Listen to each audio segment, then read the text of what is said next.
Alors, donc, quand l'auteur de la vie te donne la venue sur la terre, il te donne toutes les possibilités pour t'épanouir. Épanouir physiquement, épanouir moralement, épanouir psychologiquement et puis spirituellement. C'est toi, avec ton libre arbitre. Nous sommes venus là, on a le libre arbitre. De faire du mal ou de faire du bien, on a le libre arbitre. Mais ce que tu vas faire là, en bien ou en mal, tu vas récolter. C'est écrit noir sur blanc dans le livre des Galates, on récolte ce qu'on a sémé. Donc, ce n'est pas une affaire d'Aka Félix. Je n'ai pas inventé l'ère du Verseau. Je ne suis pas prophète de l'ère du Verseau. Il y a des choses que j'ai partagées, que j'ai cultivées, que j'ai pratiquées. Et puis je dis, je vais en parler avec vous pour que vous ayez quelques étincelles. Si vous restez dans votre religion, c'est très bien. Mais Jésus dit, et je vais citer le passage, donc, il n'y a pas seulement que la religion chrétienne, que la religion musulmane, que la religion bouddhiste. Il est écrit ici dans le livre de Jean, chapitre 14, verset 2, « Il y a plusieurs demeures dans la maison de mon Père. » Ça, c'est ce que Jésus dit, qui a été écrit. Et il dit, « S'il en était autrement, je vous l'aurais dit. » Donc, Jésus sait, en son âme et conscience, que toutes ces demeures-là existent. Et je veux, les kabbalistes hébreux présentent le monde avec le cœur.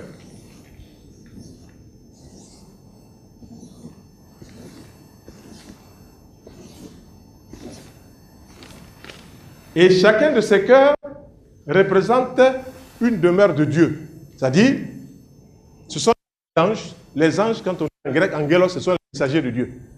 Donc, Dieu là, dans sa retraite élevée là-bas, il ne va pas tout le temps venir se présenter là. Il a nommé ses ministres, il a nommé ses super ministres qui s'occupent de gérer cela.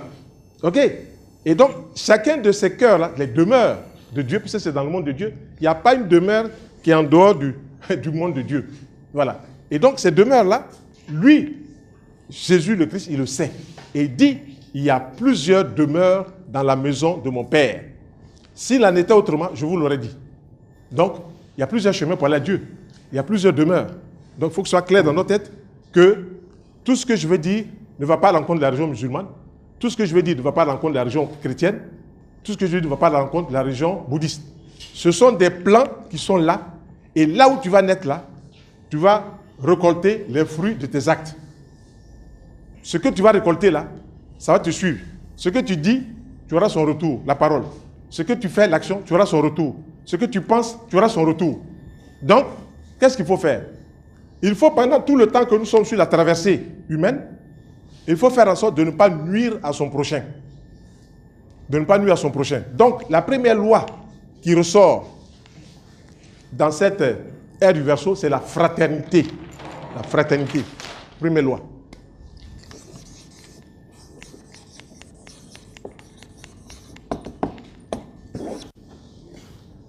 Alors, ça veut dire quoi? Tu es musulman, tu es mon frère. Tu es musulman, tu es ma soeur. Tu es chrétien, tu es mon frère. Tu es bouddhiste, tu es mon frère. Où tu sois là, dans n'importe quelle religion, tu es mon frère. La fraternité. Pourquoi? Parce que nous sommes tous reliés à une même source. Tous reliés à une même source. Ça devient intéressant. Parce que quand on va voir l'autre, on va voir une autre partie de nous. Puisque nous avons la même source, qu'on l'appelle Allah, c'est la même chose, qu'on l'appelle Dieu, c'est la même chose, qu'on l'appelle Brahma, c'est la même chose, qu'on l'appelle God, c'est la même chose. Voilà.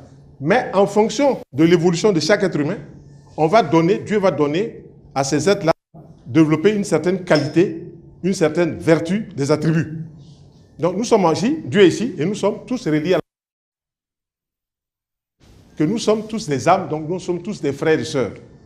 Mais quand on vient dans un corps physique et qu'on vient expérimenter l'énergie d'un corps homme ou d'un corps femme, il y a des paramètres, il y a des choses qu'on va apprendre, puis il y a des choses qu'on ne va pas apprendre. Si tu restes fermé dans ta conception de la vie, tu ne cherches pas à voir à côté, tu vas passer beaucoup de temps sur la terre et tu auras perdu du temps.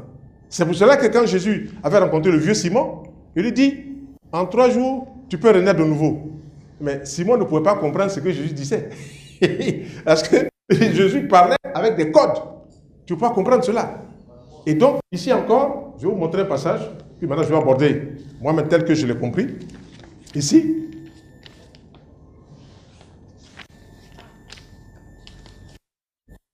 par exemple, où Jésus venait à être éprouvé, c'est par la femme prostituée. On l'a mis là, les gens disent vont la lapider. Ils vont lapider la femme prostituée. Et puis donc, les pharisiens, les sadducéens, c'était les gens qui étaient comment on appelle, les hommes politiques de l'époque. Ils traitaient avec Ponce Pilate et tout ça, mais ils avaient leur façon de voir les choses. Et leur façon de voir les choses était toujours attachée à la loi de Moïse. Œil pour œil, dent pour dent. Donc Jésus est en train de passer son chemin. Il dit à Jésus, maître, toi là, qui est le maître là, la femme là, elle s'est prostituée. La loi de Moïse, il faut la lapider. Jésus a souri. Il est spirituel. Donc il dit, il s'est assis, et puis il a pris son doigt. Et puis il a commencé à écrire sur la terre. Et dans certains passages, dans certains livres, la Bible, on dit, il écrivait des écritures indescriptibles. Indescriptibles pour qui? Pour celui qui ne sait pas lire ce qu'il écrivait. Jésus parlait aux esprits de la terre. Les esprits de la terre, les gnomes. Jésus parlait aux esprits de l'air, les sylphes.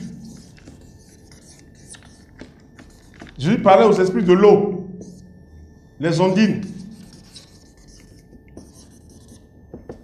Jésus parlait aux esprits du feu, les salamandres. Donc Jésus parlait aux 4 éléments. Depuis là-haut, là-bas chez Dieu, jusqu'à arriver ici, ces 4 éléments partent du spirituel, très spirituel, jusqu'à arriver au spirituel, très matériel. Ceux-là sont proches de nous ici. Donc, Jésus, on dit, il s'est assis, et puis il a pris son doigt comme ça, il a écrit des écritures indescriptibles sur la terre. Indescriptibles pour ceux qui ne savent pas lire. Mais Jésus souriait, et puis il regarde le monsieur qui est là, il sourit, et puis il écrit. Qu'est-ce qu'il faisait Jésus? Il parlait aux esprits de la terre. Va dire à celui-là, lui va coucher à la femme et puis il ne paye jamais. Il écrit puis il sourit. Ça résonne dans les oreilles de ce monsieur, ce pharisien. Il pense que tous les autres qui sont là, qui veulent lapider la dame, ont entendu cela. Puis il jette son caillou. Il dit, ah, on m'a dévoilé. On dit encore, il écrivait encore, il regarde celui-là, puis il sourit, puis il écrit. Et puis regarde, ça monte. Toi là, quand tu vas là-bas, tu ne payes jamais, tu payes moitié prix. Puis c'est toi qui vas venir lapider ça. Ça résonne dans son oreille. Il dit, on m'a attrapé. Il jette le caillou. Pouf. Et regarde l'autre là-bas là. Et puis il écrit. Donc, ceux qui étaient venus la lapider, tous ont reçu les bêtises qu'ils faisaient là, puis ils veulent lapider Adam là. Donc ils ont tous jeté leurs pierres, et puis ils se sont cherchés. Et il dit, vous là, si vous n'avez pas péché, vous n'avez qu'à le lapider. Mais comme lui, celui-là avait entendu cela dans leurs oreilles, ce qu'on appelle le son sonore intérieur, ils ont pensé que tous ceux qui étaient là avaient entendu. Donc ils ont préféré partir sans laisser le reste. Voilà des images qu'il faut bien comprendre dans cette histoire de Jésus. Je donne encore un autre passage, c'est très intéressant. Voilà. Alors, Jésus donnait ses enseignements à ses disciples, il les donnait en cercle fermé. Et puis il disait, ne mettez pas le nouveau vin dans les vieilles outres. Le vin, c'est un enseignement. Matthieu, chapitre 9, verset 17. Le vin, c'est un enseignement. Pourquoi? Quand tu bois un verre de vin, très bien. Quand tu bois 2, ça commence à changer ton comportement. Quand tu bois 3, ça va changer encore. Au figuré comme au propre. Donc, si tu te rends compte que l'enseignement qu'on te propose ne te plaît pas, il faut que tu t'en ailles. Tu vas dans une église, tu vas dans une mosquée, tu vas dans un temple, tout ça. Si le pasteur ou le prêtre ou l'imam te parle, ça ne te plaît pas, tu t'en vas. Parce que l'imam te donne l'enseignement. Lui, il a peut-être compris cela. Mais est-ce que toi, tu vas comprendre ce qu'il te dit? Donc, ça peut créer des remue-ménages en toi. On appelle une tempête dans un verre d'eau. Et ça va te remuer. Donc, ne mettez pas le nouveau vin dans les vieilles outres. Il ne faut pas mettre un enseignement que la personne ne peut pas comprendre dans son esprit. Peut-être ici, il y a certaines choses que je dis, ça va vous choquer. Il va dire, mais qu'est-ce qu'il raconte celui-là? Et ça, oui, c'est cela. Si tu ne passes pas à cette vitesse-là, tu ne peux pas comprendre ce que je vais te dire ici. Tu peux pas comprendre que l'ère du verseau là, c'est l'ère où, dans la religion où on est, on doit aller dans la spiritualité de la religion.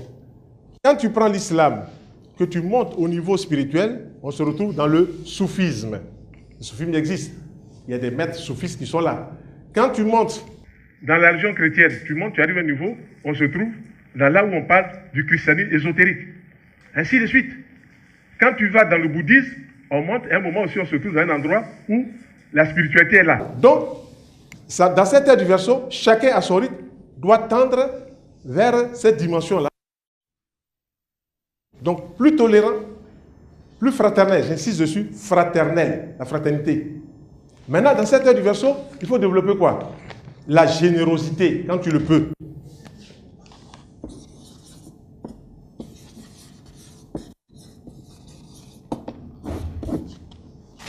Si l'auteur de la vie t'a donné à avoir, par exemple, 1 million, que tu penses que tu peux donner 10 000 francs à quelqu'un, il faut le faire. Sans avoir à, comment on appelle, à pleurnicher. Si tu donnes l'argent à quelqu'un que ça te fait mal, il ne faut pas donner. Il faut donner cela avec le cœur, la générosité. Si tu ne peux pas, personne ne va te poursuivre. Mais quand tu peux, il faut le faire. Vous connaissez l'histoire de la dame qui avait sa dernière pièce, qui a mis ça devant Jésus. Et cette pièce avait plus de valeur que ceux qui ont mis plein d'argent, beaucoup de billets. Parce qu'elle a donné avec le cœur et vraiment, ça a touché Jésus. Ok? Alors, donc, voilà des choses qu'il faut bien comprendre dans cette heure du verseau.